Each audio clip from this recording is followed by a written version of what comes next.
The Kaleidoscope. Hey, it's your girl Sarah right here on the Kaleidoscope. And earlier we were talking about the post-pandemic boom, what it means to, live in an economy or how our economy would change in the future. And that was what we were talking about earlier. And I'm super excited to be here because I'll be talking about the future of the fashion industry right now. Okay, and that's something very interesting because there was a lot of changes in the fashion industry, and that was why I wanted to talk about the fashion industry and what it means for the future of the fashion industry in the middle of a pandemic as well. Right, so that's what we'll be talking about today. If you're just tuning in, a very, very good morning. I'm super excited to be here. To keep you company and to talk to you about all these interesting topics because it's super fun, right? I mean, obviously, when I wake up in the morning, the first thing I do is actually just check my phone, which is not a great habit, but I check my phone because it's always good to stay updated. It's always good to make sure news, make sure what's happening around the world. So as soon as I wake up in the morning, I always check my phone to look at what's happening around the world so I can keep myself updated and I can keep you guys updated as well. Okay, so obviously that's what I do, and I'm super excited to be here and to be sharing these news stories with you. Okay, so if you have any questions, if you have any thoughts, opinions, ideas that you want to share with me, you can do so. All you need to do is just text me on 078 and I will share your opinions, thoughts, whatever it is, with everyone who's listening in as well. And if there's anything else you want me to talk about, anything else you think I should focus on, well, make sure you text me and tell me because I will focus on that as well. Because your content or your feedback is also important to me because I want to give you the best. Okay. Now, if you really like some of the work we do, make sure you go follow us on our socials, which is um, Instagram, TikTok, Facebook, and Twitter. Sometimes I forget all these like social media apps because there's so many social media apps out there, and they all look alike as well. I don't know, maybe it's just me, but I'm constantly confused about the social media apps I use. I mean, I know what they are, but sometimes I tend to get confused. But that is what it is. So really like some of the work we do, make sure you go follow us because then you can stay up to date. You can stay updated. You can always follow, tune in as soon as these live shows are happening because you'll be constantly getting notifications as well, right? So make sure you subscribe to our socials. Make sure you follow us so you can keep track of all the content that we have. Okay, so let's get into it. Let's talk about the future of the fashion industry. Now, the fashion industry is ever changing, just like humans. The fashion industry is always ever changing because you need to understand if the fashion industry depends on trends, depends on things that are trending right now. So because of the various trends that are out there and because of the various influences that are out there, obviously the fashion industry changes as well. And a lot of these trends have actually been due to different movements like the body positivity movement and also different contributions and efforts by the feminist movement, right? And what I mean when I say this is the feminist movement and the body positivity movement have actually called for more inclusivity, more diversity, and to actually increase the spectrum when it comes to models, when it comes to fashion, right? Because that is something that really needs to be addressed. Was back then a lot of these clothes or a lot of these campaigns, advertising, it was mainly done for people with small bodies, people who had the perfect size 8 figure.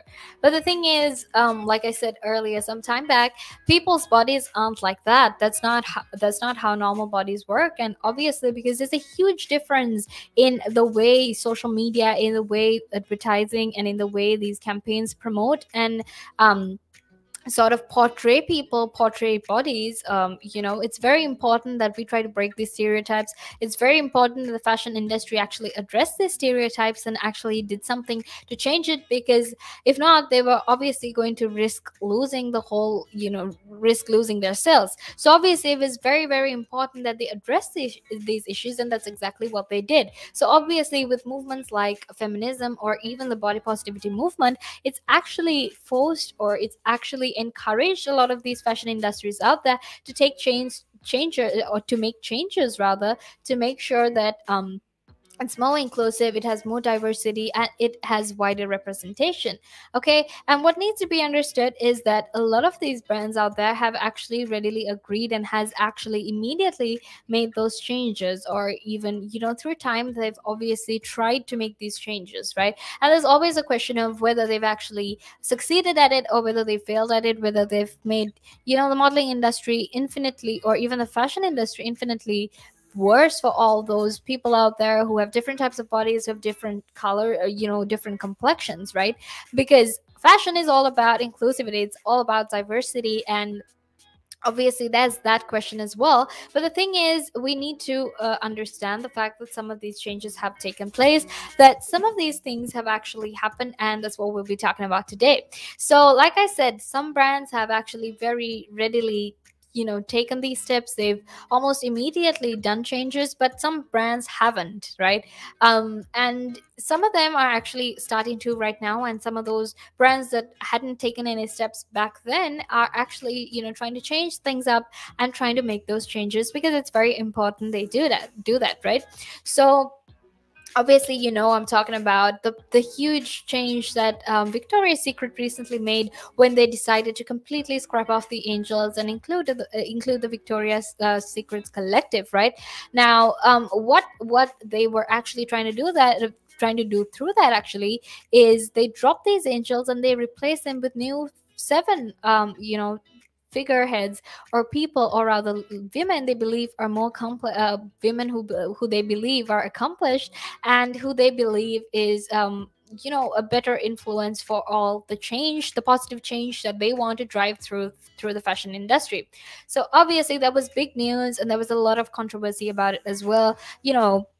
When I was on social media and I was, scrolling through my Instagram and my Facebook and all these, 101 different apps I used to, stay on track. When I was scrolling through, there was a lot of these threads. There was a lot of ideas and opinions about this recent changes that they had made, right? And a lot of people tend to believe that this is just for marketing, that this is just so that they can, make more profits. This is just that kind of trick. But the thing is, we don't know yet. It's a bit too soon to decide that. But the famous US soccer superstar, who is Megan Rapinoe, has actually, she's on board the whole project. So obviously then, a very she's been a very active, she's had a lot of active criticism when it came to Victoria's Secret. She's always, called them out for some of the very patriarchal, misogynistic waves that they represent, and for some of these stereotypes that they represent as well. But if they manage to get her on board, then one thing I believe is that, she actually genuinely believes that they're making a lot of change, and that's why she wants to be a part of it. Now, there's a whole lot of other people as well, and that is something that we can actually look forward to, because this means that the fashion industry is now, considerably, or rather, considering all these changes very so much more than they did back then, right? Obviously, when big brands out there like Victoria's Secret and all decide to actually change some of the campaigns, because it is a radical change, it is something huge. When these big brands try to change their campaigns, try to change the advertising that they do, then it means that obviously there is going to be a big shift in the fashion industry. So obviously I felt like I needed to talk about it. And something else I'll be talking about as well is the London Fashion Week, which was held last week. It was the London spring and summer 2022 collection, and there was a lot of exciting things that I saw, and a lot of exciting things that I want to share with you as well. So make sure you stay tuned for that, because I have a lot of fun things coming your way. So obviously, like I said, I'll be talking about the Victoria's Secret, the huge change that they made recently, and what that means for the fashion industry, and whether it has actually helped any of these narratives that they're trying to break, if it has actually tried, or if it has help some of these negative stereotypes that they're trying to forget and move on from, right? And I'm talking about also some of the, misogynistic, patriarchal views that they represent. If this new change is actually going to change any of that, I'll be talking about all of that. And like I said, I'll also be talking about the London Fashion Week, something that a lot of us look forward to, especially because given the pandemic, we couldn't really do it the same way we used to. So obviously there are new things when it comes to fashion shows as well. So that is something that we'll be talking about. So make sure you stay tuned for that. But right now, let's head into a small break, and I'll be right back to talk to you about the fashion industry and what it is going to be right now.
Again.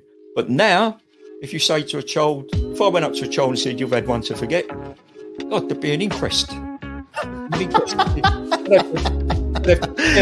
Me, why did you reject my son? Well, I haven't rejected your son. I want to talk about, how the generation gap, has how much it's changed, especially when you check the youth nowadays in comparison, to people back in the day. I'd say when I was younger, it was more disciplined. Not now. In comparison to now. Not at all. Not now. The way things are nowadays, the younger generation, you seem that they can't accept the word no. If that makes sense. They can't accept rejection, essentially, is all you're trying to say. Yeah, they can't accept the word no. So if you, how did I do? Or you didn't do very well. And they get upset. And when I was a youngster, my father used to say to me, because I used to be sport mad when I was very young, well, I still am sport mad, but like participating in different sports. And if I had a bad game, for example, he might say to me, you had one to forget.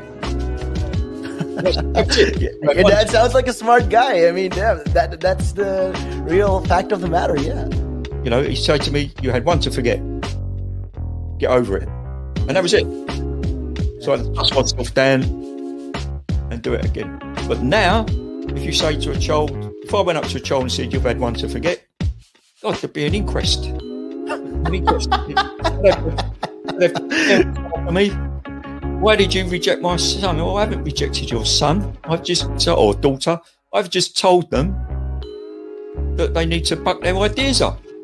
That's the truth right there. I mean, if you think about it, if you check the generations, like right now in the US as well, I've seen a lot of these things as well in the UK. You know, you get medals for participation. But what's the point? What are you trying to? Yeah, what's the point? Either you win or you lose. People are so afraid to put that whole notion of losing. You know, when it comes to right now, the generation gap is just crazy. You know how much. A lot has changed. Social media has taken control of our lives, and we don't even realize it anymore. We're crippled because of it. That's absolutely right, Nick. Because, as you said, you know, nowadays it seems that you get rewarded for failure. You know, for the life of me, Nick, I can't get my head around that. Perhaps I'm just getting old and morbid. I don't know. I just can't get my head around how you could be rewarded for failure.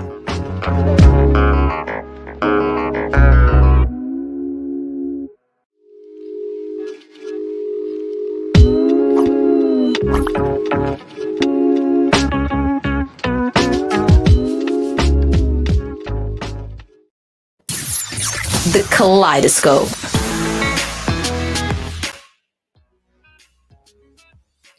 Hey, it's your girl Sarah right here on the Kaleidoscope. Now, if you're just tuning in, a very, very good morning. I'm super excited to be here. I'll be keeping you company all the way until 9 a.m. And I will be talking to you about a lot of things. So make sure you stay tuned because I'm super excited to be here. Now, if you have any questions, if you have any messages, any thoughts that you would like to share with us, make sure you text me on 07852473473 and you can keep in touch and I will, share your opinions with everyone who's listening in as well because it's always good to have a full conversation. It's always good to have a conversation with a lot of perspectives. It's always good to have a conversation with a lot of different views as well. So make sure you text me if you have anything you want to share, anything that you want to say at all. Make sure you do that. Okay. But earlier, we were talking about the huge changes that are being made in the fashion industry right now, and obviously I was talking about the huge change that has been made by the Victoria's Secret. By the brand Victoria's Secret and how they've replaced the Angels with the Victoria's Secret Collective, which is basically a group of women who are activists, who are huge figureheads when it comes to sports, when it comes to activism, and when it comes to rights and whatnot. So obviously that is something that really needs to be talked about. And also I said I'll be talking about the London Fashion Week, so make sure you stay tuned for that as well because I'm super excited to do that. So let's get into it, right? So now we've obviously known that Victoria's Secret is all about the one thing, and the one thing that they're known for as well is obviously this notably thin catwalkers who strut in heavy wings and sky-high stilettos during fashion shows, which are most often televised. So what's really important is when we're talking about this brand, this is what they're known for. And I just had to pause and talk about I just had to pause and think about sky high stilettos. I can't even wear like wedges because I'm so bad at wearing heels, so I constantly wear sandals, and it always amazes me how much of practice they've had and how great they are at walking with like huge stilettos, and I'm just here like I'm struggling to walk around in sandals, so really just don't mind me. You know what I mean? So obviously that's what they're known for, and a lot of their campaigns, a lot of the models they use for their shows have been described as anorexic, and they have been associated with eating disorders. Now that is something that's very important, something that needs to be talked about a lot, because earlier I was saying when I was talking about the body positivity movement, I was also talking about how eating disorders have necessarily, how eating disorders have contributed, or modeling fashion has contributed to eating disorders in children, even really young teenagers, right? And obviously that is something that's really really sad to see out there, because so many people are trying to value themselves, they're trying to see their self-worth through their body structure and what they look like, and that's a huge problem, especially here in the UK.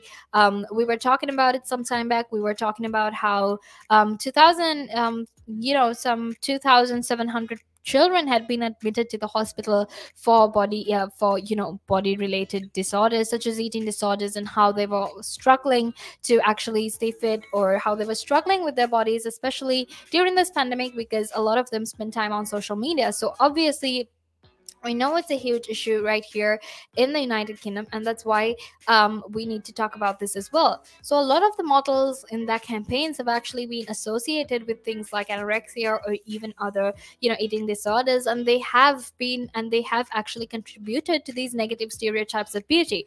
Because, like I said, beauty isn't all about just a really tall size 8 figure. It's so many other things. It's about the diversity of people. It's about diversity and representation. It's about inclusivity. It's about different colored bodies. It's about different complexions. It's so many different things, right? So when you try to you know when you try to single out a certain body type, if you when you try to single out a certain type as what's perfect, as ideal, obviously that causes a lot of issues. And obviously when it comes to this brand, it has been the same. It has had the same amount of negative feedback. It has had the same amount of negative response, and obviously that's why they felt like they needed to change things. And especially because in this day and age, people are so much more aware, they're so much more conscious, and they demand for change. It's very important that they actually make these changes. So that is why Victoria's Secret actually made this huge radical change in when it came to their product, right? So obviously a lot of these things have changed, and like I was saying earlier, the body positivity movement has been influential when it comes to fashion, when it comes to modeling, because they have always asked to include these body types. They've different body types. They've asked to include diverse ranges of body types, and that's very, very important, because some of the developments, some of the things that are trending in the fashion industry right now is because of them. So obviously, getting into that news, the angels have actually been replaced by 7 new figureheads who are described as accomplished women who share a common passion to drive positive change. And obviously, to be quite honest, they're quite late to the trend. I have to say that. They're quite late to get into this and talk about it, because there are so many other brands out there who've been doing that. They've obviously had more inclusivity. They've obviously changed things around so much. So obviously they're quite late to it. But what's important is they are making these changes. So obviously that's something that can be commended, right? Even though they're late, they're still trying to make these changes. They're still trying to break this toxic narratives they've been portraying. They're trying to break some of these toxic stereotypes they've been associated with as well. So obviously that is something to look out for. That is something that we can appreciate as well. So these women who are part of the Victoria's Secret collective actually lean prominently towards sporty and activist types in this fundamental re-angling for their campaign. So obviously I'm going to tell you about all the women that are there in their campaign, because it's very important that we talk about these women and their accomplishments as well. So this group includes Megan Rapinoe, who is the famous US soccer star. She's such a star. I'm very inspired by her. She's someone I look up to a lot, because she's someone who always voices out whatever she has to say about things that she doesn't like, or things that are detrimental when it comes to young girls, when it comes to girls or women in general. If it's detrimental, if there is anything negative about it, she will always voice it out. So obviously, there's Megan Rapinoe, there's Priyanka Chopra Jonas. We all know who she is, Bollywood actress who's now married to Nick Jonas. And, anyway, they're the cutest couple ever. I stand them all the time, but she's also part of this. And there's also Valentina Sampaio, who's a transgender model and activist. And she also happens to be the first openly transgender model and activist within the Victoria's Secret campaign, which means that obviously this is huge. This means that finally they're making these much needed changes, and they're finally trying to include all kinds of people. So that is something that we definitely need to commend, right? Now it also includes Adu Akech, who is basically this South African activist, and she's done a lot of work. So obviously that's very important as well. And when it comes to UK represent, we have Amanda the Academy, and there's also Eileen Gu and Paloma Elisa, who are all very influential women who played a huge part when it comes to rights of women and when it comes to the fashion industry, right? So obviously they have all these women, and it's very, very important that they're finally doing this, because they're giving a good message, they're giving out a good response. They're trying to paint their brand in a way that actually represents all these women. And it's very good because finally they're making these changes. Now we know that they actually consciously want to take an effort to change things around, to change the misogynistic patriarchal standards that they have been known for. So another thing that needs to be noted is they've actually also expanded their products. Okay, so now it includes sportswear, and obviously if you're going to have someone like Megan Rapinoe representing you, then you kind of need to include sportswear. She's an absolute star, by the way, but that is what it is. So it's very good that they're finally doing this. They're finally addressing things that has needed change for a really long time, because they have constantly been called out for their misogynistic corporate culture and also ageism and sizeism. Now, if you don't know what those are, ageism is basically where you get models based on a certain age, and you never would you would never hire models from other ages. But the thing is, when it comes to fashion, it's for all people, it's for all shapes and sizes, and it's for all ages. And like Tyra Banks, did it with America's Next Top Model, where she, completely cut off the age limit. It's important that we, give them an empowerment at whatever age they're in, right? Especially because as a brand that is trying to empower women, as a brand that is now, trying to change all of these conceptions actually that they had about Victoria's Secret, where they're trying to change these stereotypes, where they're trying to change these narratives. Obviously, it's very, very important that they address these issues as well, right? And obviously, like I was talking about earlier, the whole size 8 figure that they have, these tall, really thin models, and how that actually have painted negative stereotypes of the modeling industry and also the fashion industry. Obviously, it's very important that they're making this change now. So obviously, when you have people like Megan Rapinoe, when you have people like Amanda the Academy and Priyanka Chopra Jonas, and even Paloma Elisa, who's a body activist, by the way, when you have people like that, it means that you're making that effort. You really want to change things, and you really want to cater to what people are asking for. And obviously, they've also been called out for their lack of diversity and inclusivity, which is now changing, because they seem to have a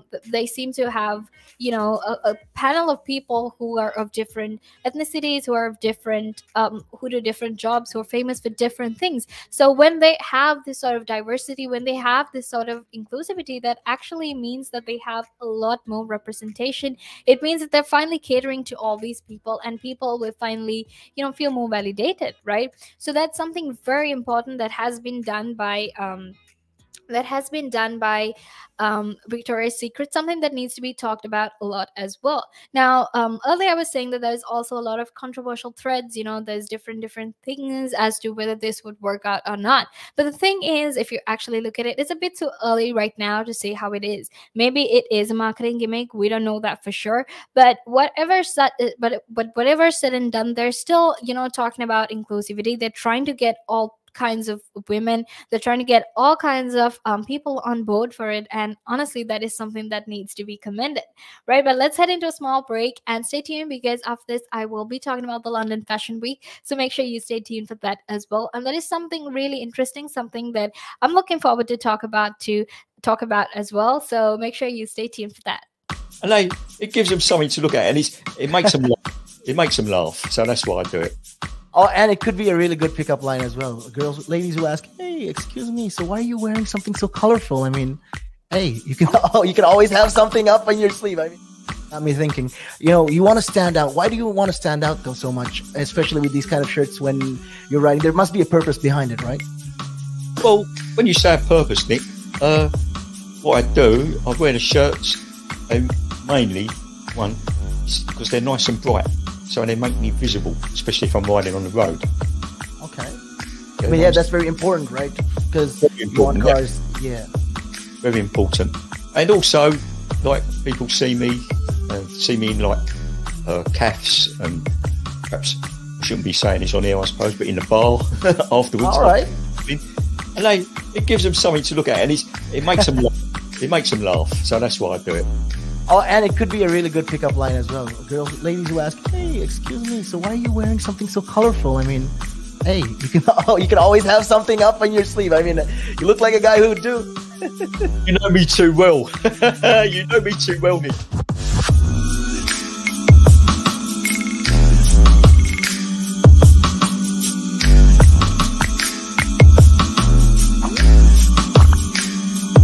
Climb Mount Everest. That is one of that's in my bucket list. You're laughing, but that is the facts right there. I'd love to do that. That is something I'm looking forward to do, hopefully.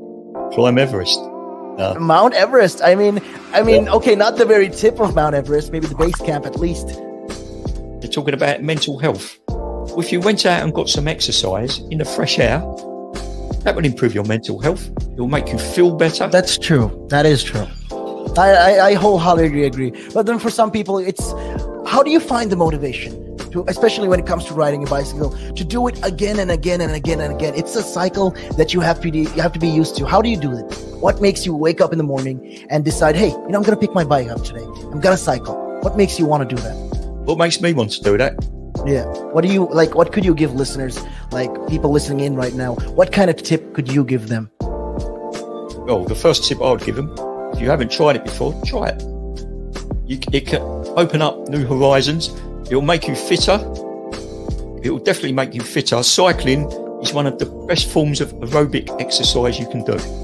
It sounds like, I mean, if you think about it, yeah, it sounds like great fun. Because what essentially you're trying to say is also at the same time, when you, if you look at it from this perspective, with regards to mental health, especially when you look at it with mental health, this is another way to fight it. You know, I feel like you go outside, you meet more people, you interact with, socially, you will interact with more people, and you're keeping fit, you're making connections, you're breathing in the good and exhaling the bad. I feel like that's a great thing right there. Absolutely. Yeah, you got a better way with words than I have, I'll tell you. But you're quite right. What you say there. I mean, I've been doing this for quite some time. I mean, hey, you'll get the hang of it. I've been doing it for about 10 minutes now, so yeah. That I can never really understand people staying in one room the whole day when you can have the world to see. I am a traveler. I travel. I love traveling. Traveling is just one of the things I do. And yeah, on top of my bucket list was, to one time, hopefully when I get there, go to Nepal and climb Mount Everest. That is one of that's in my bucket list. You're laughing, but that is the facts right there. I'd love to do that. That is something I'm looking forward to do, hopefully. Climb Everest. Mount Everest. I mean, okay, not the very tip of Mount Everest, maybe the base camp at least. Base camp, yeah. At least. Would you be able to cycle there? Oh.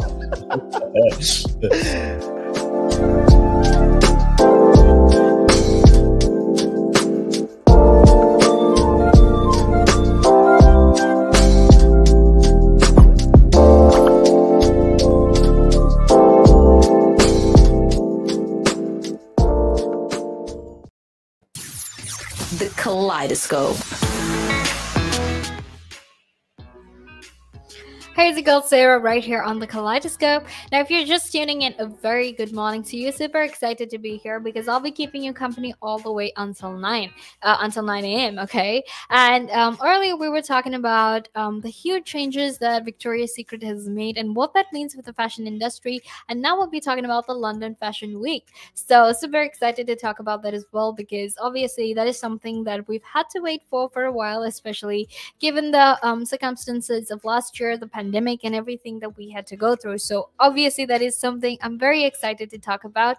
But if you have any other, fashion advice or any other messages related to fashion, opinions, thoughts that you would like to share, and it doesn't even have to be related to fashion. If it's anything else, make sure you text me on 07852 473 473 and we can get talking. And obviously it means that I can also share your views, your thoughts, your opinions with everyone who's listening in. So super excited to do that, so make sure you do that as well. Okay, and earlier we were talking about Victoria's Secret, right? And I felt like that was very important. We needed to address it because of the fact that a lot of the changes they're making is actually pretty late, right? But regardless, it's still commendable because they're finally making those changes. They're finally trying to, adjust and trying to come to, trying to make all those changes that were needed some time back.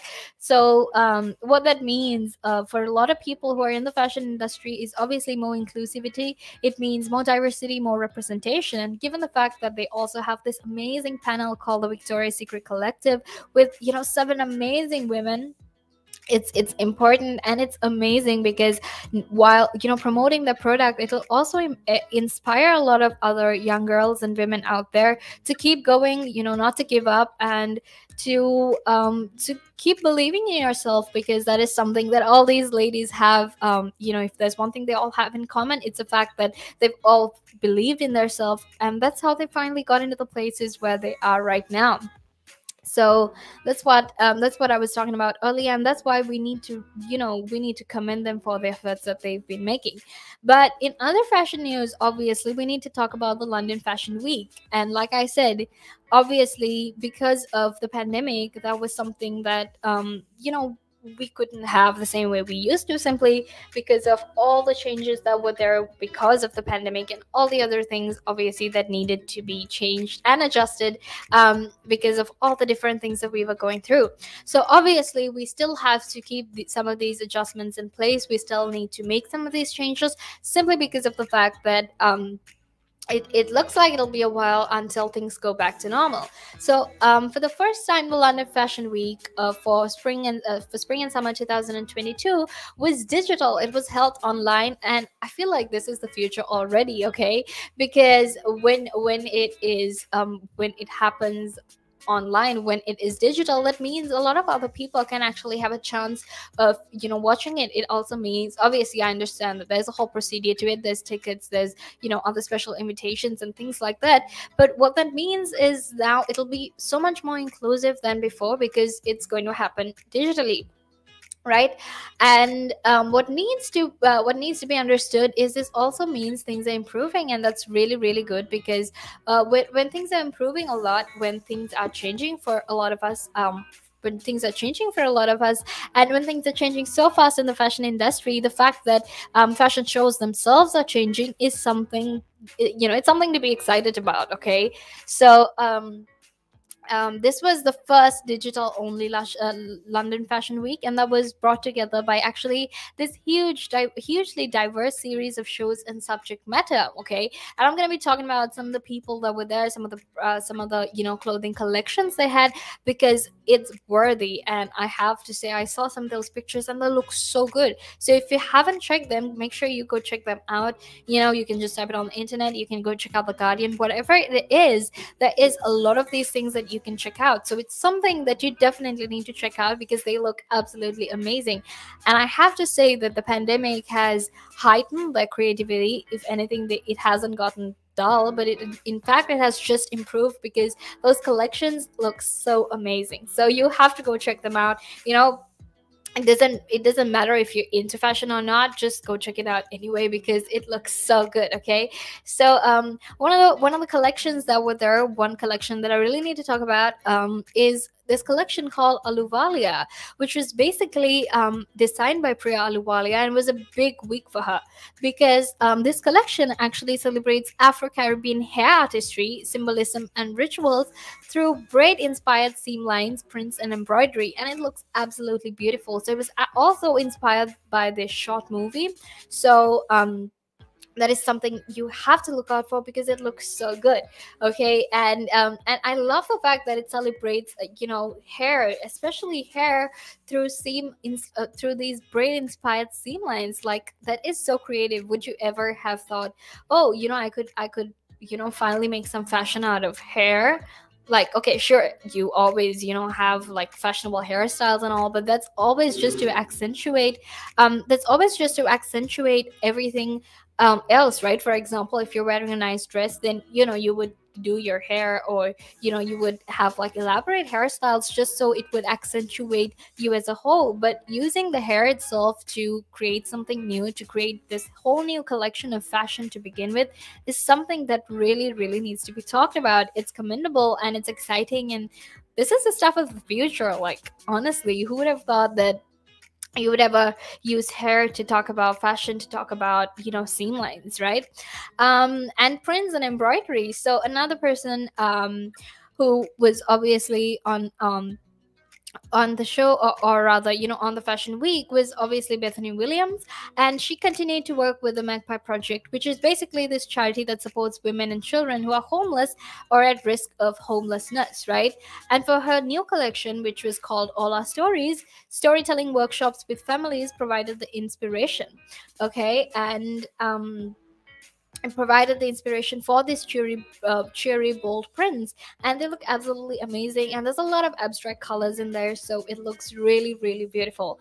So make sure you check that out as well, because it looks really amazing. And it's really crazy how these artists, these designers have used all the time they spent in pandemic to create these new collections, how they've used all of these things to create a lot of change, right? So, and the fact that they've used some of the negative things that we've had to go through to actually make it into a fashion statement is something that is very, very cool. Now, another thing that needs to be or another collection that was there was actually Preen by Thornton and Bragazzi, for which was by Thea Bragazzi and Justin Thornton. Okay. And what their collection was based on was actually how the pandemic had actually taught them to make use of these archival materials and focus on smaller collections. So they were actually inspired by by the Bright Young Things exhibition at the National Portrait Gallery, which was a collection of Cecil Beaton's photographs, which were taken from the 1920s and the 1930s. And the idea of interchangeable styles was actually the key. So we're talking about different styles that you could constantly interchange with different types of designs that they had designed, right? Different types of pieces they had designed. So there were poplin poet sleeves and pie frill collars, which were all detachable, and could be transformed to masculine cable knit tank tops as well. So that's very cool, because they're using they're trying to use minimal clothes. They're trying to use minimal materials, and somehow make use of it for both masculine and feminine types of clothing. Okay, I think it's very cool how you can detach some of these sleeves and collars and make it into something completely masculine, like these cable knit tops that they have. So obviously, when it comes to creativity, there's definitely something very intriguing, something very fascinating about it. So that's something I was very excited about. Okay. Now, Nicholas Daly was also part of it, a part of this collection, and his collection was actually an ode to a community and a musical interchange between Black British artists of different generations. And it also highlighted very important cultural legacies, and the fashion actually remains very authentic. So a huge influence for this collection were actually his parents as well. And if you are a Black British artist, I think this is something you can definitely relate to, something you can something that feels like home, because something very important when it comes to fashion is how it manages to capture that sense of community. It manages to capture color, abstract, how abstract things are, abstract art, color, and even that sense of community, that sense of home. So obviously that's what Nicholas Daly's collection was. And let's move on to Robin Lynch, who was also a part of that. So Robin Lynch actually partnered with Columbia to rework the dead stock pieces into her, signature designs. So what she did is she transformed these garments without erasing their features, which is basically, turning ski trousers into jackets where these original pockets still remain functional. And when piecing these jigsaw designs of hers, I mean, I would call it jigsaw because that's what it is, right? She's basically taking these pieces of or rather these clothes that you don't use anymore, she's creating them into whole new outfits, but without taking it apart. So She actually uses a mixture of chunky cable knitwear and nylons that are made using ocean waste and biodegradable textiles. Now, that's something very important because like I said earlier, we were, or rather some time back, we were talking about, sustainability. We were talking about greener futures, greener technologies, and investing in something that's very, very sustainable. So obviously, that is what is currently happening with Robin Lynch's collection as well. She's basically using chunky, she's using nylons that are made from ocean waste and biodegradable textiles, which means that she's trying to be sustainable as well. Now, obviously, that needs to be commended because we're talking about sustainability, moving forward. A lot of people from our generation, a lot of people in the present generation are very concerned about sustainability. They're very eco-conscious, and they want to make sure, or rather they want to do what's best for the planet. So obviously, when it comes to the effort that Robin Lynch has taken, she's obviously quite definitely catering to the needs of the present generation, right? um, Another person we actually need to talk about is Kasimi and her collection. Now, Kasimi's collection is basically this her collection had an architectural theme that was running throughout the collection, which referenced a lot of Islamic and brutalist architecture. Now, she worked with this Iriti Contemporary Crafts Council on handcrafted garments and accessories, and they use traditional UAE weaving and macrame techniques. Okay, and it's quite beautiful. She's put a lot of effort into it, and you can see how authentic it is because she uses this technique called safifa, which is basically a weave that is native to the Emirates, right? And she uses this on a denim jacket as a pocket detail, and even on this large fringe tote bag. So if you haven't seen that, go check it out because it's absolutely wonderful how they take these little things, make it very authentic, make it very they somehow link it to their communities, to their cultures, and so much more. And another collection that we really need to talk about is also Ruben Selby. So Ruben Selby actually took inspiration for his collection from his mother's home, which is all the way back in Philippines, and he took cues from different aerial landscapes of rice paddy fields, traditional dress, martial arts, and brutalism. So obviously there was a lot of different things he was influenced by, and you could really see this in his collection because he collaborated with Alexander James, whose artwork was actually used to create this print. And he also painted directly on some of the garments, and sustainability was actually the core of the collection because 95% of the dead stock fabrics and outerwear were made using plant-based materials.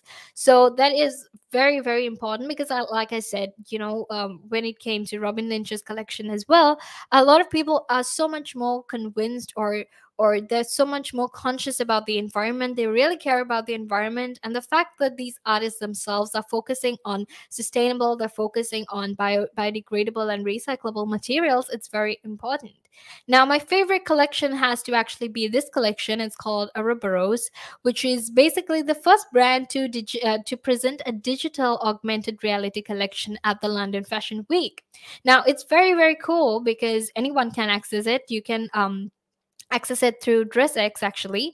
And what they did is they actually partnered up with the Institute of Digital Fashion to transform one of the digital designs into an AR garment. So basically they have these QR codes that you can scan on billboards all across London, and when you scan it, you can actually try on their garments, which is very cool, which is like, hey, the future is now. Like, people will literally design clothes for you. You just need to scan the QR code and then wear it. That's what it is, and it's very cool. So that was my favorite collection. And if you haven't seen any of those collections, make sure you check it out because it would be a shame, especially with this new digital, AR augmented version of clothing. So make sure to check it out because it's absolutely amazing. But let's head into a small break right now. But stay tuned because I'll be back to talk about the fashion industry, to talk about all things related to fashion as well. So make sure you stay tuned for that.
The Kaleidoscope.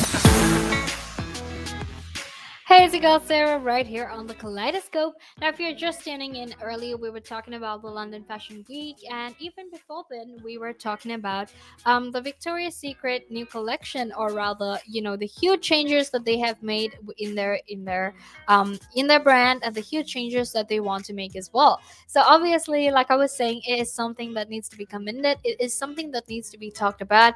And if you're just tuning in, a very, very good morning to you. This is what we're talking about right now. We're talking about the fashion industry, and we're talking about all things related to fashion.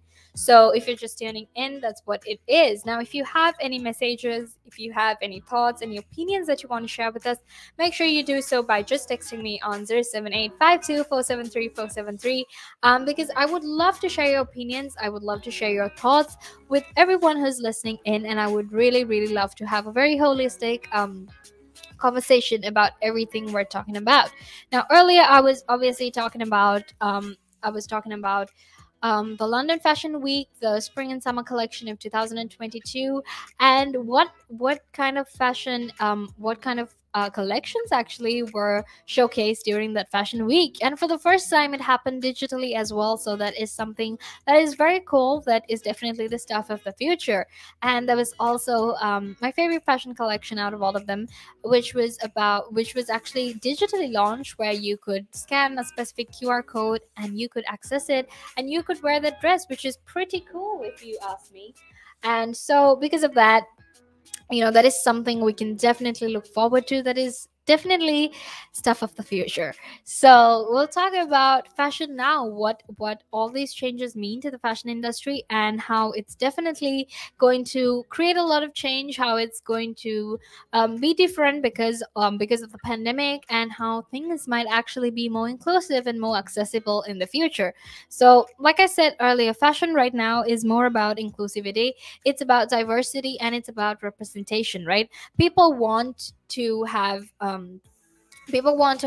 more inclusivity. They want to make sure that all types of bodies, all types of, all ages, all shapes and sizes, and all colors are also included in these fashion shows. And obviously that was why it was very important for Victoria's Secret to actually start making some serious changes, at least right now, and that is what they did. And like I said earlier, they're a bit late to the trend, but at least they did it, and that's something that definitely needs to be commended, given the fact that they had a lot of misogynistic patriarchal narratives related to the sort of products they sold. And even when it came to their models, they were associated with a lot of eating disorders. It was associated with a lot of negative stereotypes about fashion, and it was very important for them to actually break away from these stereotypes, right? So obviously that's why it's very, very important for them and everyone else around us as well, that they took these steps and finally made it so much more inclusive for everyone out there, right? Now, another thing that needs to be understood is people right now, people of this generation, and even designers of this generation, are trying to be more eco-conscious. They're trying to be more sustainable when it comes to fashion, and when it comes to different things, right? So obviously what you need to understand is that when it comes to these things, when we're trying to be more sustainable, when we're trying to make all these changes, it's very important that you pay attention to these things that they ask of you, which is why we had Robin Lynch and other stylists actually, and other fashion designers try and make sure that they use biodegradable materials or they use recyclable materials, because this is what the future is. We're talking about sustainability in fashion, we're talking about reusing stuff, we're talking about recycling pieces of clothes, just to make sure it's more sustainable, right? And that was what we saw in actually Robin Lynch's collection, because she partnered up with Colombia to make use of all the dead stock pieces that they had. And the best thing about it was that she didn't take off certain pieces. She used the whole piece of cloth, or she used the whole t-shirt or dress or whatever it was, to create her own design, which is very cool, which is very innovative and very creative as well. So And because all these things are, very important to people right now, because inclusivity, diversity, sustainability are things that are very important for people right now. We saw this through the entire fashion week, entire London Fashion Week. We saw it through that. And what needs to also be said is that this London Fashion Week was online. It was digital. That's how it happened. And for the first time, people are actually considering these things. And it's very cool that it happened online, because now it means that it's going to be more accessible and that more people can actually be a part of it. Because when it comes to fashion shows, when it comes to, fashion, the fashion industry in general, not a lot of people get like front row seats to it, right? You need to know people. You need to have certain connections. You need to be a part of that industry to actually, be in the fashion industry. So obviously, when it goes digital, when the London Fashion Week is all about going digital and all about sustainability, about recycling, about, using biodegradable materials, that means that this is something to look forward to, right? Because like I say, it's the stuff of the future, because we're here, we can watch it online, and we're making these changes. And even the collections themselves were so beautiful. And like I said, it just goes to show that sometimes during the pandemic, your creativity doesn't actually reduce, but your creativity just heightens, because you have all these amazing designers out here who are, making beautiful collections, who are making sure that that they could cater to all these, needs, and even make use of some of these old pieces of clothing, right? So obviously, it's a very smart choice. It's very accessible, and it's so much more smarter.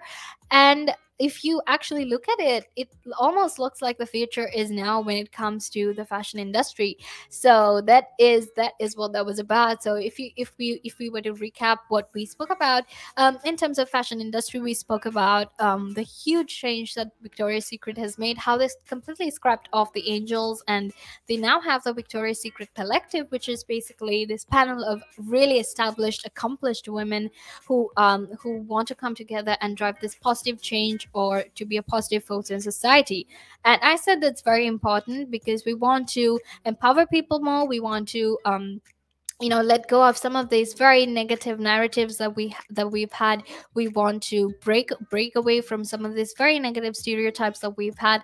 And also, when it comes to, their misogynistic and sometimes, patriarchal culture that was there, it's very, very good that they're finally making this effort. It's very commendable, and it's real great that they got amazing people like Megan Rapinoe and Priyanka Chopra and Amanda D. Cabinet on board for it, just to make sure that they can continue empowering and inspiring all women and young girls out there to, keep going, to believe in themselves, and to make sure that they never ever give up on themselves, because dreams are achievable as long as you believe in yourself, right?